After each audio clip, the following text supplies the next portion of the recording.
ज्याला वृद्धिको माग राख्दै चिया मजदुर आन्दोलनमा 70,000 श्रमिक न्यूनतम सुविधाबाट वञ्चित।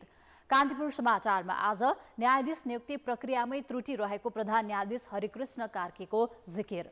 कोशी प्रदेशमा मन्त्री परिषद विस्तार हुँदा सुदूरपश्चिम प्रदेश सरकारले बल्ल पाए पूर्णता। राजनीतिक भागभण्डा नमिलेर त्रिवी सेवा आयोग 1 वर्षदेखि अध्यक्षविहीन।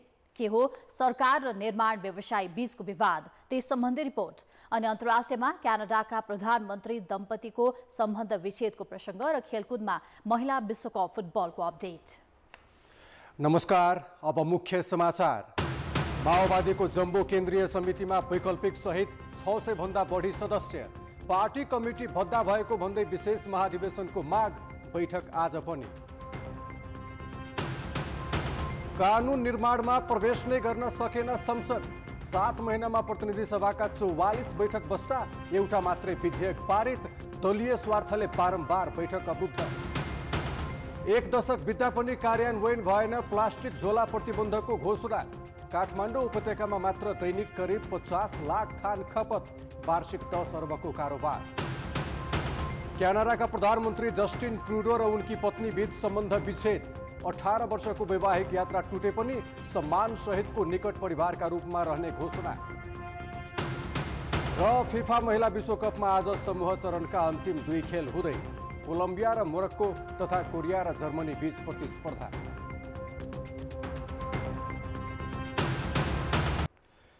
तेह्र महिनापछि बसेको सत्तारूढ नेकपा माओवादी केन्द्रको केन्द्रीय समितिको बैठकमा अध्यक्ष पुष्पकमल दाहालले प्रस्तुत गरेको राजनीतिक तथा सांगठनिक प्रतिवेदनमाथि छलफल सुरु भएको छ।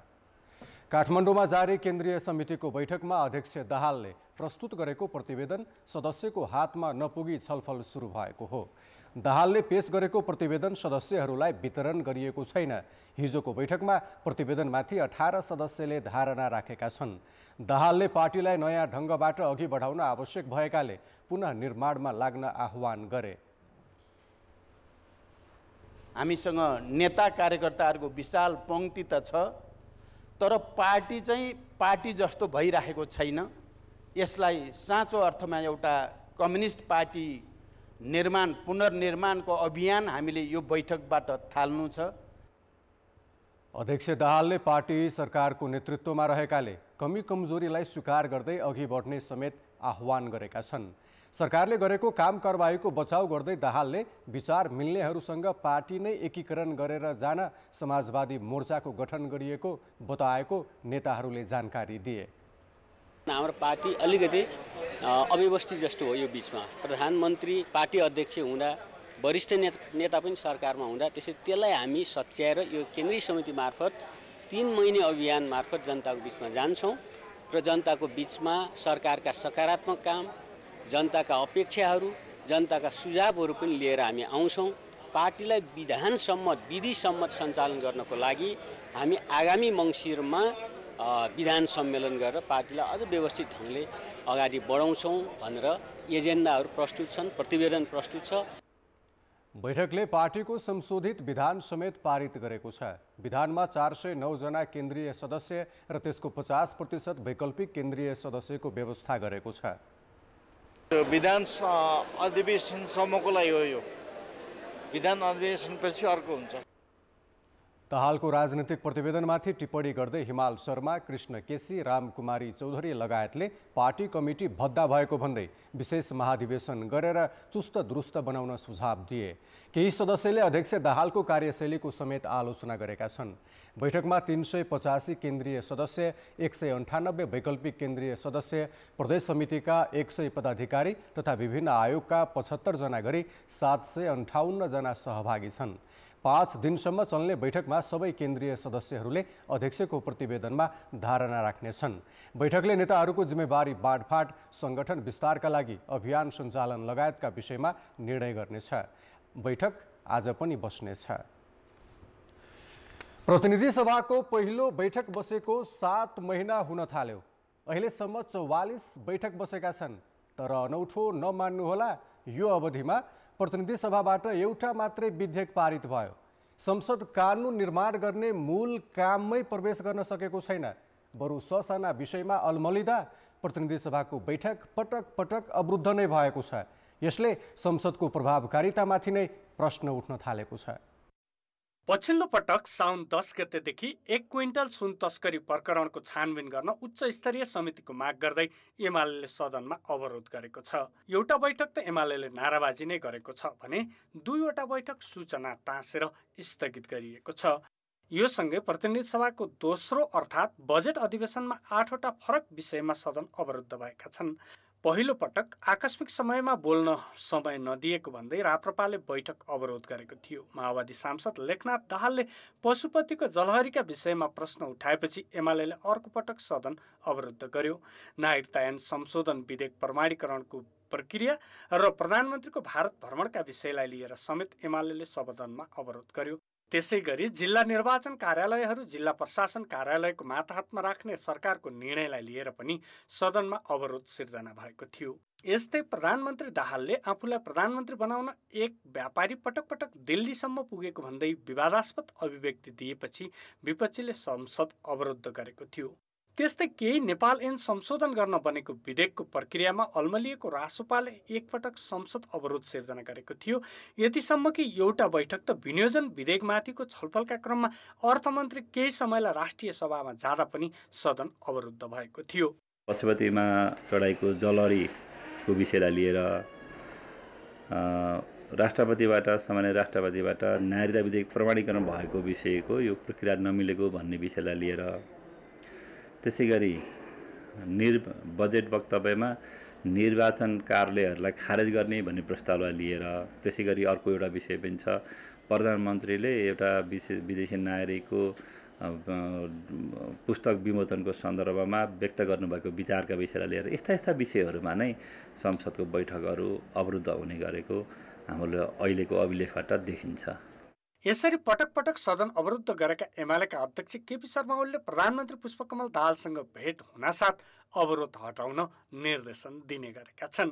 पछिल्लो पटक प्रधानमन्त्रीको राजीनामा माग्दै गरेको अवरोध त्यसै गरी हटाइएको थियो, जसलाई राजनीतिक सौदाबाजी पछिको कदमका रूपमा लिइएको छ। तर एमाले सदन अवरोध हुनुमा सत्ता पक्षलाई दोष दिन्छ। सरकारको ओभरसाइट कानुनी काम गर्यो गरेन भन्ने ठाउँको निगरानी खबरदारी वा प्रश्नमा सांसदहरू चुकेका छैनन्। हामी प्रतिपक्ष तर्फबाट हामीले त्यही लेभलबाट खबरदारी गरिरहेका छौँ, जनताको भावना चाहना बमोजिम। तर सरकार स्वयंले दिनुपर्ने बिजनेसमा सरकार चुकिरहेको छ। सरकारले सदनलाई प्रभावकारी बनाउन नचाहेकै कारणले गर्दा यो। त्यसकारण मेरो आग्रह के छ भने सरकार यो विषयमा जिम्मेवार बनोस्। भोलि पनि अरू यो सरकार सट्टा अर्को कोही सरकार आयो भने पनि त्यो सरकारले पनि यही ढङ्गले ठान्नुपर्छ। संसदलाई प्रभावकारी बनाउने एउटै अस्त्र भनेको सरकार नै हो। विपक्षीले गरेको तर्कमा सत्तारूढ दल सहमत छैनन्। विशेष गरी एमालेले संसदलाई छलफलको मञ्च नै बन्न नदिएको आरोप सत्ता पक्षको छ। बहस आदि इत्यादिबाट कुनै कुराको बारेमा छानो भएन भने कहिले बहिष्कार हुन्छ, कहिले स्थगन पनि हुन्छ। तर प्रतिपक्षले चाहिँ संसदलाई छलफल बहस बौद्धिक विमर्शको स्थानभन्दा पनि एक किसिमको गतिरोध उत्पन्न गर्ने एउटा मञ्चको रूपमा प्रयोग गरेका छ। यसले संसदीय व्यवस्थालाई चाहिँ बलियो बनाउन सकेका छैन। संसद कानुन निर्माण बाहेक सरकारलाई खबरदारी गर्ने सार्वजनिक महत्त्वका विषयसँगै जनजीविकाका सवाललाई उठाउने मञ्च हो। तर दलहरूले यसलाई पनि राजनीतिक सौदाबाजीको थलो बनाउन खोज्दा न त कानुन बनाउने काममा प्रगति भएको छ, न संसदीय समितिको नेतृत्व चयन गरेर त्यसलाई प्रभावकारी बनाउन नै सकेको देखिन्छ। कान्तिपुर समाचारका लागि क्यामेरामा सञ्जय लुइन्टेलका साथ दीपक आचार्य, काठमाडौँ। संवैधानिक परिषदले समयमै प्रधान न्यायाधीश नियुक्ति सिफारिस नगर्दा सर्वोच्च अदालत पुनः केही समय कायम मुकायमको भर पर्नुपर्ने निश्चित भएको छ। संवैधानिक परिषदमा रहनेहरूले नियुक्ति सिफारिसलाई राजनीतिक सौदाबाजी गर्दा पटक पटक यस्तो समस्या आउने गरेको आरोप कानुनविदले लगाएका छन्। प्रधान न्यायाधीशको सिफारिस एक मात्र एजेन्डा सहित मंगलबार बसेको संवैधानिक परिषदको बैठकमा प्रमुख प्रतिपक्षी दलका नेता केपी शर्मा ओलीले संवैधानिक निकायका रिक्त अन्य पदाधिकारी समेत एकैपटक सिफारिस गर्नुपर्ने प्रस्ताव गरेपछि प्रधान न्यायाधीशको नाम सिफारिस हुन सकेन। जबकि यही शनिबारदेखि प्रधान न्यायाधीश पद रिक्त हुँदैछ। 1 महिना अघि नै सिफारिस गरिसक्नुपर्ने संवैधानिक व्यवस्थाको उल्लङ्घन भइरहेको बुझ्दा बुझ्दै पनि परिषदका सदस्यहरूले प्रधान न्यायाधीशको पद र अन्य संवैधानिक निकायका पदाधिकारी नियुक्तिलाई सौदाबाजी गरेर स्वतन्त्र न्यायपालिकालाई गिजोल्ने प्रयास भएको विज्ञको भनाइ छ। यो किसिमको रवैया अपनाएर जुन राजनीतिक हस्तक्षेप गर्ने, राजनीतिकबाट टाढा राख्नुपर्ने इन्स्टिट्युसनलाई आफ्नो पेरिफेरीभित्र आफूले भनेको कुरा आफ्नो हिडन इन्ट्रेस्टलाई फुलफिल गर्ने हिसाबले जुन किसिमको भूमिका निर्वाह गरिएको छ र अथवा कसैले त्यो नेतृत्वकर्ता जसले नेतृत्वकर्ता गरेको छ उहाँले पनि गर्न नसक्नु उहाँ पनि कमजोरी भन्छु म। र त्यसको साथसाथमा अर्को कुनै विपक्षी दलले अथवा कसैले त्यही किसिमको कुनै बखेडा झिक्नु पनि यो कुनै पनि दृष्टिकोणले कुनै पनि उद्देश्यबाट गरिएको होस्, तर त्यो राम्रो काम हो भन्ने मलाई लाग्दैन। संविधानको धारा 284 को उपधारा 3 मा प्रधान न्यायाधीशको पद रिक्त हुनुभन्दा 1 महिना अघि नै संवैधानिक परिषदले नियुक्तिका लागि सिफारिस गर्नुपर्ने व्यवस्था छ, तर 1 महिनासम्म परिषदको बैठक नै बसेन। यसअघि पनि संवैधानिक परिषदको बैठक नै नबसी 9 महिनासम्म कायम मुकायम प्रधान न्यायाधीश रहेका हरिकृष्ण कार्की अवकाश पाउनु 60 दिन अघि बल्ल नियुक्तिका लागि सिफारिस भएका थिए। प्रधान न्यायाधीश हरिकृष्ण कार्कीले अवकाश पाउनु 4 दिन अघि बसेको बैठक पनि अनिर्णित भएपछि न्यायपालिका पुनः केही समय कायम मुकायमले नै हाँक्ने निश्चित भएको छ। बिहिबार बस्ने भनिएको संवैधानिक परिषदको बैठकले प्रधान न्यायाधीशमा 1 जनाको नाम सिफारिस गरे पनि संसदीय सुनुवाई प्रक्रिया पूरा गरेर नियुक्ति गर्न करिब 2 हप्ता लाग्नेछ। प्रधान न्यायाधीश कम्तीमा सिफारिस गरिनु पर्थ्यो पहिला। अब यो अरू विषयसँग जोडिने विषय नै होइन नि। संवैधानिक परिषदले अन्य कुनै कुरासँग सर्वोच्च अदालतको प्रधान न्यायाधीश जस्तो पदलाई जोडेर हेर्न मिल्छ। त्यसैले मलाई कस्तो लाग्दछ भने यो चाहिँ नितान्त यो न्यायपालिका माथिको यो एउटा किसिमको चाहिँ कस्तो भने न्यायपालिकालाई आफ्नो नियन्त्रणमा राख्ने, कब्जामा राख्ने एउटा चाहिँ प्रयत्न हो भन्ने लाग्छ मलाई। त्यसो त न्यायपालिकाको नेतृत्व गर्ने व्यक्तिको मनोबल उच्च हुनुपर्छ, तर नियुक्ति प्रक्रिया नै राजनीतिमा गिजोलिँदा त्यसले दीर्घकालीन प्रभाव पार्ने पूर्व न्यायाधीशको बुझाइ छ। उहाँले जुन फियरली, इन्डिपेन्डेन्टली र बिना हस्तक्षेप साथीभाइको सहयोग लिएर काम गर्ने वातावरण सृजना गरिदिनु पर्छ। पोलिटिसियनले त्यो व्यवस्था गरिदिनु पर्ने हो, जसले गर्दाखेरि के अरे आफ्ना जनताहरूले राम्रोसँग न्याय प्राप्त गर्ने वातावरण सृजना गर्नुपर्ने कुरामा हामीले यो हस्तक्षेपकारी नीति अवलम्बन गरिदिएको कारणबाट उहाँहरूले भोलि गएर त्यहाँ गएर काम गर्न नसक्ने, एउटा फ्रिली रूपमा काम गर्न नसक्ने वातावरण हामीले सृजना गर्छौँ। संवैधानिक परिषदमा प्रधान न्यायाधीश सहित महालेखा परीक्षक र निर्वाचन आयोग तथा राष्ट्रिय प्राकृतिक स्रोत तथा वित्त आयोगका सदस्यको एकैपटक नियुक्ति सिफारिस गर्ने प्रस्ताव आउनुलाई सर्वोच्चमा रिक्त अन्य 6 न्यायाधीशको समेत नियुक्तिलाई जोडेर हेरिएको छ। कान्तिपुर समाचारका लागि क्यामेरामा पशुपति बुढाथोकीका साथ सुबिन्द्र श्रेष्ठ, काठमाडौँ। लामो रस्साकसीपछि सुदूरपश्चिम प्रदेश सरकारमा हिजो 3 जना मन्त्री थपिएका छन्। नागरिक उन्मुक्ति पार्टीका 1 मन्त्री र 1 राज्यमन्त्री तथा नेपाली काङ्ग्रेसका 1 जना मन्त्री थपिएसँगै सुदूरपश्चिम सरकारले पूर्णता पाएको छ। नागरिक उन्मुक्ति पार्टीबाट भूमि व्यवस्था, कृषि तथा सहकारी मन्त्रीमा रामेश्वर चौधरी र कृषि तथा सहकारी राज्यमन्त्रीमा कैलाश चौधरी नियुक्त भएका छन्। यस्तै आन्तरिक मामिला तथा कानुन मन्त्रीमा नेपाली काङ्ग्रेसका शिवराज भट्ट नियुक्त भएका हुन्। यो सँगै झन्डै 6 महिनापछि सुदूरपश्चिम प्रदेश सरकारले पूर्णता पाएको छ। विकासका सन्दर्भमा, अरू दैनिक कार्य सञ्चालनका सन्दर्भमा स्वाभाविक रूपमा सहजता प्रदान हुने नै भयो र अब समग्र रूपमा मन्त्री परिषदले केही निर्णयहरू लिएर विगतमा बजेटमा भएका कुराहरू, नीति तथा कार्यक्रममा भएका कुराहरू, विगतमा हामीले क्याबिनेटबाट गरेका निर्णयहरू सँगसँगै थप कुराहरू यो प्रदेशका सन्दर्भमा थप निर्णयहरू गरेर हामी भोलिका दिनमा अगाडि बढ्नेछौँ। विश्वासको मत नपाएपछि एमालेका राजेन्द्र सिंह रावल पदमुक्त भएपछि नेपाली काङ्ग्रेसका कमल बहादुर शाह माघ 26 गते मुख्यमन्त्री नियुक्त भएका थिए। काठमाडौँमा गठबन्धनका नेताहरूबीच 1 मन्त्री, 1 राज्यमन्त्री, उपसभामुख र 2वटा विषयगत समितिको सभापति दिने सहमति भएपछि उन्मुक्ति सरकारमा सहभागी भएको हो। अहिले उपसभामुखमा एमालेकी कोइली देवी चौधरी छन्। उनलाई हटाएर उन्मुक्तिका प्रदेशसभा सदस्यलाई उपसभामुख बनाउने तयारी सरकारको छ।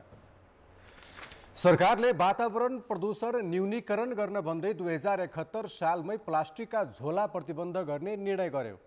त्यसअघि 2068 सालमा पहिलो पटक प्लास्टिक झोला निर्देशिका जारी गरेको थियो भने 2078 सालमा कार्ययोजना नै बनायो। तर अहिलेसम्म प्लास्टिकका झोला प्रतिबन्ध गर्ने निर्णय कार्यान्वयन भएको छैन। देशभर वार्षिक कति प्लास्टिकका झोला खपत हुन्छन् भन्ने यकिन तथ्याङ्क भने छैन। तर प्लास्टिक झोला उत्पादन गर्ने करिब 140वटा उद्योग छन्। नेपालमा उत्पादित झोलाले मात्र नपुगेर आयात समेत हुने गरेको छ। वार्षिक 10 अर्ब रुपियाँको प्लास्टिकका झोलाको कारोबार हुने प्लास्टिक उत्पादक सङ्घले जनाएको छ। काठमाडौँ महानगरपालिकाले आर्थिक वर्ष 2076-77मा एक वर्षभित्र काठमाडौँलाई प्लास्टिक मुक्त बनाउने घोषणा गरेको थियो, तर निर्णय कार्यान्वयन भएन। 4 वर्षपछि आएर महानगरपालिकाले फेरि 40 माइक्रोनभन्दा कम मोटाइको प्लास्टिक प्रयोग निषेध घोषणा गरेर अनुगमन थालेको छ। त्यसो त सङ्घीय सरकारले 2078 सालमा बनाएको औद्योगिक कच्चा पदार्थ वा अर्ध तयारी कच्चा पदार्थ बाहेक 40 माइक्रोनभन्दा पातलो प्लास्टिकका झोला प्रयोगमा रोक लगाउने कार्ययोजना कतै पनि पालना भएको छैन। पातलो प्लास्टिक झोलाले वातावरण र मानव स्वास्थ्यमा पर्ने प्रतिकूल असरबारे जनचेतना बढाउने तथा वातावरण मैत्री झोला प्रयोगमा सर्वसाधारणलाई प्रोत्साहन गर्ने सरकारी नीति समेत अलपत्र छ। निषेधित प्लास्टिकको प्रयोग वा बिक्री गरे वातावरण संरक्षण ऐन अनुसार 50,000 रुपैयाँसम्म जरिवाना हुने व्यवस्था छ, तर निर्णय कार्यान्वयन गर्न सरकार उदासीन छ। वैकल्पिक झोलाको उत्पादनको हामीले व्यवस्था गऱ्यौँ, तर त्यसको लागि उत्पादन गर्ने उद्योगहरू आइसकेको अवस्था हामीसित छैन। कपडाका झोलाहरूले मात्रै सबै सामानहरू ओसार्न हामीले सकिँदैन, यो यथार्थ हो। र त्यो हिसाबले गर्दाखेरि चाहिँ अब हाम्रो फोकस भनेको चाहिँ जति सक्दो चाँडो 40 माइक्रोन जुन मापदण्ड तोकिएको छ त्यसलाई पूर्ण रूपमा कार्यान्वयनमा लैजाने नै सबभन्दा पहिलो प्रायोरिटी हो। 2071 सालमा प्लास्टिकका झोला प्रतिबन्ध गर्ने सूचना राजपत्रमा प्रकाशित गरेको सरकारले 2072 साल वैशाख 1 गतेदेखि काठमाडौँ उपत्यकामा प्लास्टिकका झोला प्रयोग निषेध गरेको थियो। यो प्रतिबन्धलाई क्रमैसँग अन्य स्थानीय तहसम्म लागू गर्ने योजना पनि थियो, तर कार्यान्वयन हुन नसकेपछि 2078 सालमा फेरि राजपत्रमा सूचना निकाल्दै 40 माइक्रोनभन्दा पातलो प्लास्टिकका झोला उत्पादन, आयात, बिक्री तथा प्रयोगमा प्रतिबन्ध लगाइएको थियो, तर व्यवहारमा त्यसको प्रयोगमा कमी आएको छैन। 40 माइक्रोनभन्दा कम मोटाइका प्लास्टिकका झोला पूर्ण प्रशोधन हुँदैनन् र फोहोरका रूपमा फैलिन्छन्। यसलाई कुहिन पनि धेरै समय लाग्ने भएकाले वातावरण प्रदूषणको मुख्य कारक बन्ने गरेको छ। प्लास्टिक प्रयोगबाट हुने वातावरण प्रदूषण र मानव स्वास्थ्यमा पार्ने प्रभावबारे प्रत्येक व्यक्ति सचेत नभएसम्म यसको प्रयोग न्यूनीकरण सम्भव नभएको विज्ञ बताउँछन्। हातले छुटाउन सकुन्जेल हामीले व्यवस्थापन गर्नको लागि कुनै तरिकाले वातावरणलाई प्रदूषित नगराउँ भनेर हामीले छुटाउन सक्छौँ, तर आँखाबाट पनि नदेखिने पार्टिकल्सको रूपमा यदि त्यो चाहिँ टुक्रा भएर यदि हाम्रो हावा, पानी, माटोमा यदि विसर्जन भएर जान्छ भनेदेखि त्यो भनेको चाहिँ हाम्रो कार्सिनोजेनिक भनिन्छन्, क्यान्सर कज गर्ने मटेरियल मध्ये चाहिँ एउटा यो पनि हो। काठमाडौँ उपत्यकामा दैनिक 50 लाख थान प्लास्टिकका झोला खपत हुने अनुमान छ। काठमाडौँ महानगरपालिकाले गरेको एक अध्ययनले काठमाडौँमा 75.5% जैविक र 24.5% नकुहिने फोहोर उत्पादन हुन्छ। नकुहिनेमा सबैभन्दा बढी 6.5% प्लास्टिक जन्य फोहोरको मात्रा छ, त्यसमा पनि आधा अर्थात् 3.8% त प्लास्टिकको झोला हुने गरेको छ। कान्तिपुर समाचारका लागि जिल्ला सहकर्मीहरूको सहयोग र क्यामेरामा सञ्जय लुइटेलका साथ सृजना बास्तोला, काठमाडौँ।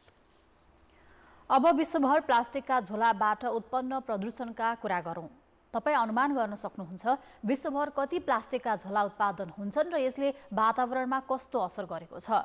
एउटा सामान्य प्लास्टिकको झोला नष्ट हुन 100 देखि 500 वर्षसम्म लाग्छ, तर विश्वभर वर्षेनी बन्ने झन्डै 5 खर्बवटा प्लास्टिकका झोलाका कारण उत्पन्न प्लास्टिकजन्य प्रदूषणका कारण सन् 2050 सम्ममा समुद्रमा माछाभन्दा प्लास्टिकजन्य फोहोर बढी हुने राष्ट्रसङ्घको अनुमान छ। वातावरणीय क्षेत्रमा कार्यरत संस्थाका अनुसार विश्वभर वर्षेनी 5 खर्बवटा प्लास्टिक ब्याग उत्पादन हुन्छ भने हरेक मिनेट 10 लाख ब्याग प्रयोग भइरहेका हुन्छन्। जति उत्पादन भइरहेका छन् त्यतिकै अनुपातमा विश्वभर प्लास्टिक जन्य फोहोर पनि बढिरहेका छन्। नेचर पत्रिकाका अनुसार विश्वभर वर्षेनी 40 करोड टन प्लास्टिकको फोहोर उत्पादन हुन्छ। सन् 1950मा 15 लाख टन रहेको प्लास्टिकको उत्पादन बढेर 2021मा 39 करोड टन पुगेको तथ्याङ्क छ। उत्पादित प्लास्टिक मध्ये 9% पुनः प्रयोग गरिन्छ, 12% जलाइन्छ भने बाँकी 79% डम्पिङ साइटमा विसर्जन गरिन्छ। यत्तिकै खुला छाडिन्छ। प्लास्टिक जन्य फोहोरबाट समुद्र सबैभन्दा बढी प्रदूषित हुने गरेको छ। राष्ट्रसङ्घीय वातावरणीय कार्यक्रम युनेपका अनुसार हरेक मिनेटमा 1 ट्रक बराबरको प्लास्टिक फोहोर समुद्रमा विसर्जन हुने गरेको छ। यही क्रम जारी रहे सन् 2050 सम्ममा समुद्रमा माछाभन्दा प्लास्टिक बढी हुने युनेपको अनुमान छ। यस्तै प्लास्टिक ब्यागका कारण वर्षेनी 1 लाख जलचर मारिने गरेका छन्। तर प्याकेजिङमा अनावश्यक रूपमा प्लास्टिकको प्रयोग रोक्ने, पुनः प्रयोग बढाउने र वातावरण मैत्री विकल्प अपनाउने हो भने सन् 2040 सम्ममा विश्वव्यापी प्लास्टिक प्रदूषण 80% घटाउन सकिने राष्ट्रसङ्घको अनुमान छ। हाल विश्वका 127 मुलुकले प्लास्टिकको प्रयोगमा आंशिक वा पूर्ण रूपमा रोक लगाएका छन्। प्लास्टिकको झोला नष्ट हुन 100 देखि 500 वर्षसम्म लाग्छ। यसले पर्यावरणीय चक्रमा जलवायु परिवर्तन सहन गर्ने क्षमता घटाई मानवीय स्वास्थ्य, खाद्य उत्पादन क्षमता र प्राकृतिक प्रणालीमै असर पार्छ। यस्तै अनुसन्धानकर्ताहरूले हालै अस्ट्रेलिया, अमेरिका, बेलायत र युरोपका 38वटा तालमा गरेको अनुसन्धानले सबै ठाउँमा प्लास्टिक र माइक्रोप्लास्टिक फेला पारेको थियो। प्लास्टिक वातावरणमा प्रवेश गरेपछि तिनीहरू ससाना टुक्रामा परिणत भई माइक्रोप्लास्टिक बन्न पुग्छन्। आकारमा 5 मिलिमिटर भन्दा सानो आकारलाई माइक्रोप्लास्टिक भनिन्छ। विश्वभर जुलाई 3 लाई प्लास्टिक झोला रहित दिवसका रूपमा मनाइन्छ। कान्तिपुर समाचारका लागि अमृत दाहालको रिपोर्ट। अब जनताको आवाज हामीले 7 प्रदेशमा सोधेका छौं। वातावरणलाई असर गर्ने प्लास्टिकका पातला झोलाको प्रयोग रोक्न के गर्नु पर्ला?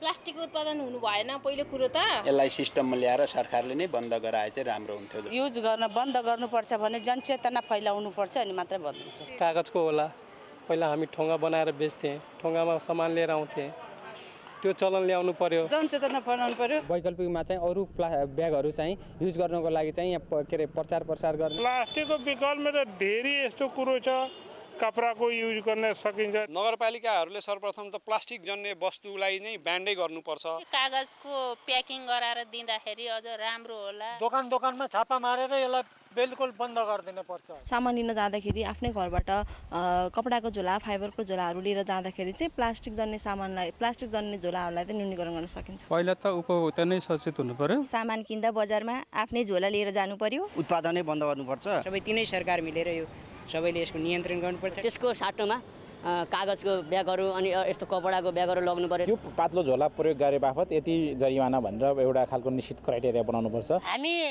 सबैले बजारमा जाँदाखेरि आफ्नै कपडाको झोला बोकेर गयौँ भने त्यो हामीले प्लास्टिकका झोलाहरू किन्न पर्दैन र वातावरण प्रदूषण हुँदैन।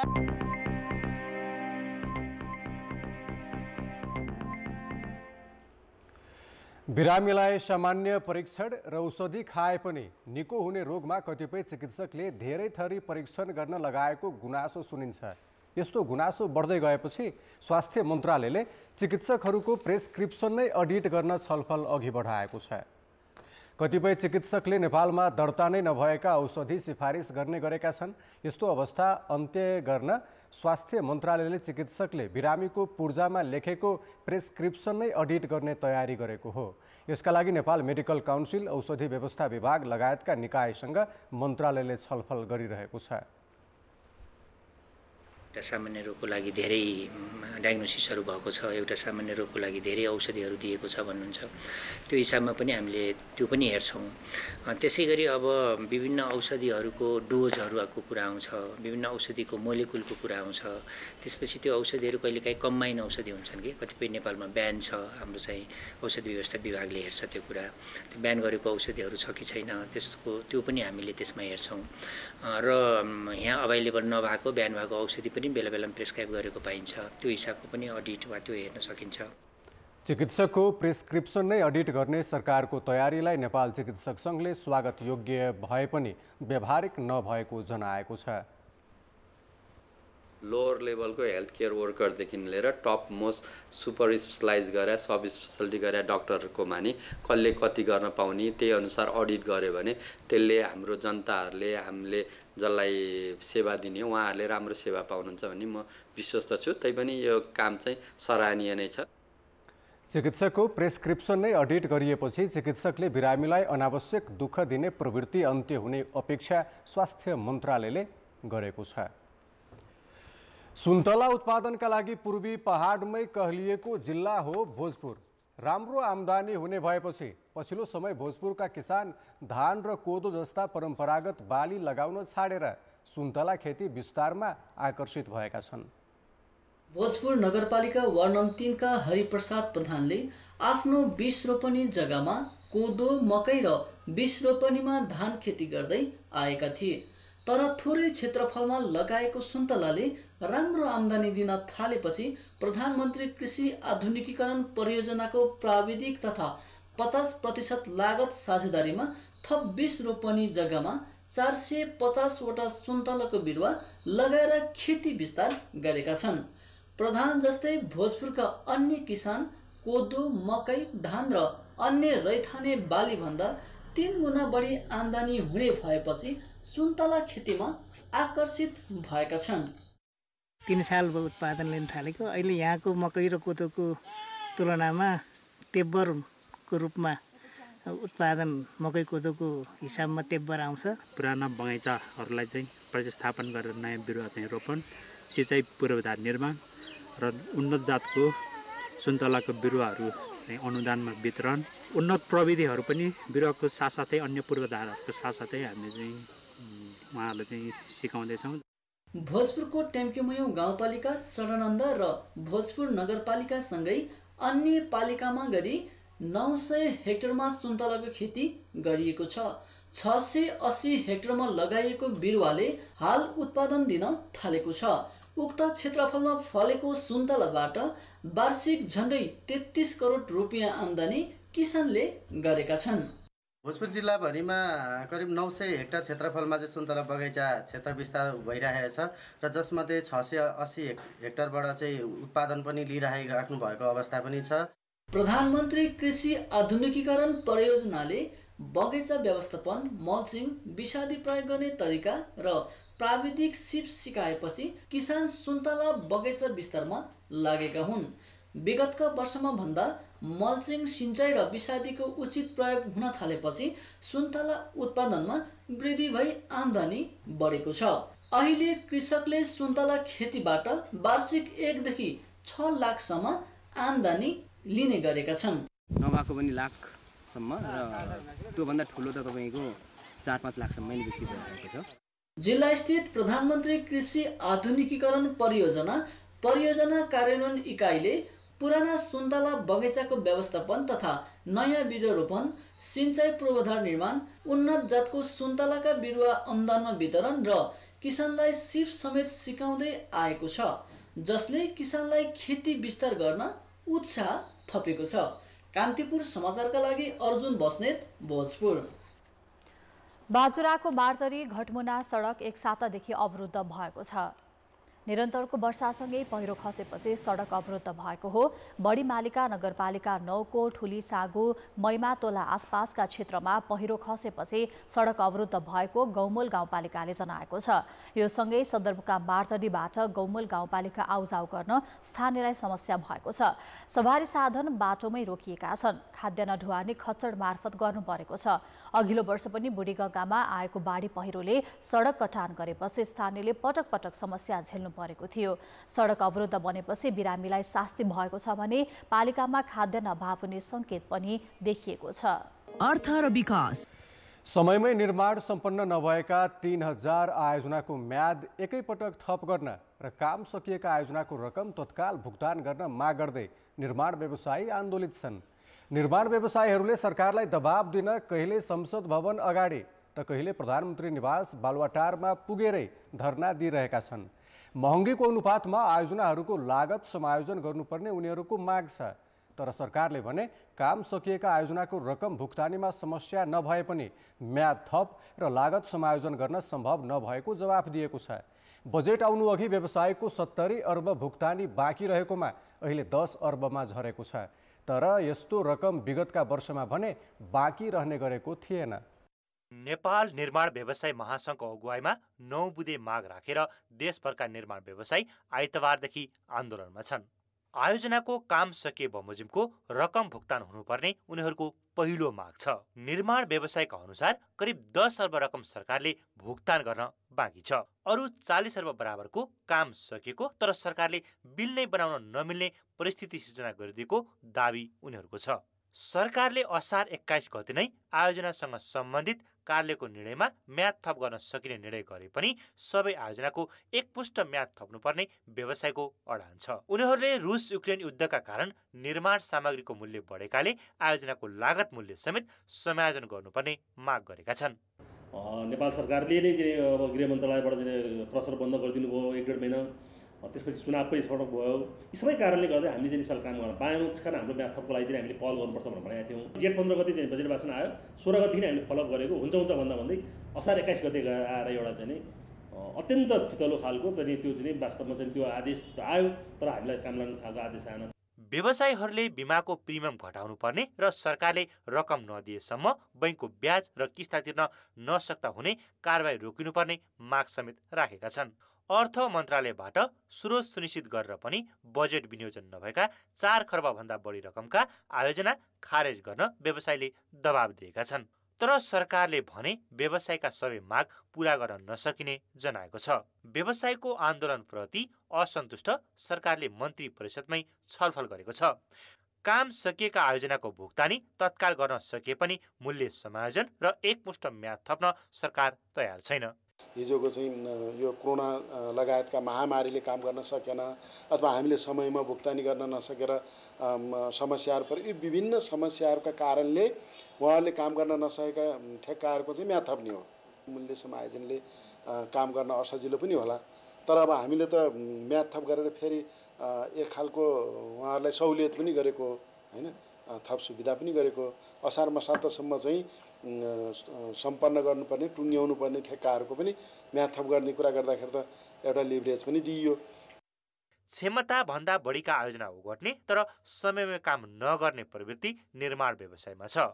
सरकारले पनि निर्माण सकिएका आयोजनाको भुक्तानी रोकेर वर्षको अन्त्यमा मात्र रकम दिने गरेको छ, जसका कारण एकातिर बजार चलायमान हुन रोकेको छ भने अर्कोतर्फ गुणस्तरहीन संरचना निर्माण भइरहेका छन्। कान्तिपुर समाचारका लागि क्यामेरामा रूपक कोइराला र मुरारी घिमिरेका साथ सुदिल पोखरेल, काठमाडौँ। अब जनमतमा आजको प्रश्न। जनमत सरकार र निर्माण व्यवसाय बीच किन विवाद बढेको होला? ए व्यवसायीले काम नगरेर, बी सरकारले भुक्तानी नदिएर र सी देखावटी विवाद। जनमतको अन्तिम परिणाम साँझ 8 बजेको कान्तिपुर समाचारमा प्रसारण गर्नेछौँ। कृपया NEWS news space ABYC type गरी 34001मा SMS गरी आफ्नो मत व्यक्त गर्नुहोला। अब अन्तर्राष्ट्रिय समाचार। क्यानाडाका प्रधानमन्त्री जस्टिन ट्रुडो र उनकी धर्मपत्नी सोफी कानुनी रूपमा छुट्टिएका छन्। ट्रुडो दम्पतिले बुधबार अर्थपूर्ण र कठिन सम्वादपछि 18 वर्ष लामो वैवाहिक जीवन यात्रा तोड्दै आफूहरू छुटिन लागेको घोषणा गरेका हुन्। दुवैले आफूहरू गहन प्रेम र सम्मानसहितको निकटतम परिवारका रूपमा रहने बताएका छन्। ट्रुडोको कार्यालयले विज्ञप्ति जारी गर्दै छुट्टिने सम्झौता पत्रमा हस्ताक्षर गरे पनि दुवैजना सार्वजनिक समारोहमा सँगै देखा पर्ने जनाएको छ। आगामी साता एउटा परिवारकै रूपमा बिदा मनाउन जाने समेत उल्लेख छ। 51 वर्षीय ट्रुडो र 48 वर्षीय सोफी ग्रेगवायर बीच 2005 को मेमा विवाह भएको थियो। उनीहरूका 3 सन्तान छन्। दुवै आफ्ना सन्तानको भलाइका लागि व्यक्तिगत जीवनमा हस्तक्षेप नगरिदिन पनि आग्रह गरेका छन्। 2015 को नोभेम्बरमा ट्रुडो प्रधानमन्त्री भएता सामाजिक समारोह तथा विदेश यात्रामा दुवैजना प्राय सँगै देखा पर्ने गरेका थिए, तर पछिल्ला वर्षमा भने सोफी आफ्ना श्रीमानसँग निकै कम देखा पर्थिन्। यही मे महिनामा बेलायतका नयाँ राजा चार्ल्स तृतीयको राज्यारोहण समारोह तथा मार्चमा अमेरिकी राष्ट्रपति डोनाल्ड ट्रम्प क्यानाडा आउँदा दुवैजना सँगै देखा परेका थिए। पदमा रहँदै सम्बन्ध विच्छेदको घोषणा गर्ने ट्रुडो क्यानाडाका दोस्रो प्रधानमन्त्री हुन्। यस्तो घोषणा गर्ने पहिलो प्रधानमन्त्री भने उनकै बुबा थिए। सन् 1977मा उनका पिता पियरे ट्रुडो र आमा मार्गरेट ट्रुडोले 6 वर्षे वैवाहिक यात्रा तोड्दै छुट्टिने घोषणा गरेका थिए। पछि दुवैजना बीच कानुनी रूपमै सम्बन्ध विच्छेद भएको थियो। कान्तिपुर समाचार अहिलेलाई सकियो। कान्तिपुर टेलिभिजन हेर्दै गर्नुहोला। नमस्ते।